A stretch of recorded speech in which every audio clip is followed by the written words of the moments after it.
BGB হাসপাতালে চিকিৎসা প্রদান করা ছাড়াও আপনারা জেনে থাকবেন যে শহীদ আবু সাইদ ফাউন্ডেশনের জন্য বিজিবি 5 লক্ষ টাকা প্রদান করেছে। আর এর মধ্যে প্রকৃত অর্থে যেটা না বললেই নয়, আমরা আমাদের স্বরাষ্ট্র মন্ত্রণালয়ের কাছ থেকে, বিশেষ করে আমাদের মাননীয় স্বরাষ্ট্র উপদেষ্টার কাছ থেকে এই আহতদের পাশে দাঁড়ানোর জন্য আমরা সর্বসময়ই নির্দেশ, উপদেশ, উৎসাহ সবসময়ই পেয়েছি। এবং তিনিও আপনারা দেখেছেন যে ইতিপূর্বে বিজিবি হাসপাতাল এবং অন্যান্য হাসপাতালে গিয়ে আহতদের পাশে থেকেছেন এবং সহায়তা প্রদান করার চেষ্টা করেছেন।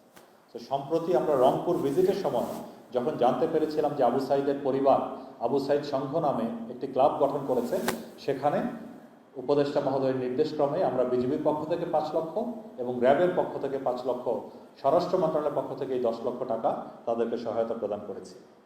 এছাড়াও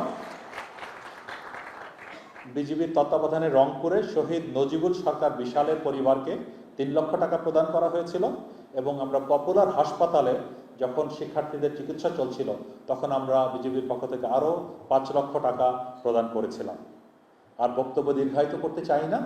পরিশেষে বর্তমান পরিস্থিতিতে আমি সকলকে আশ্বস্ত করতে চাই যে সবার উপরে দেশ, এই মন্ত্রে উজ্জীবিত বিজিবির প্রতিটি সদস্য সীমান্তের অতন্দ্র প্রহরী হিসাবে সদা প্রস্তুত এবং দেশের জন্য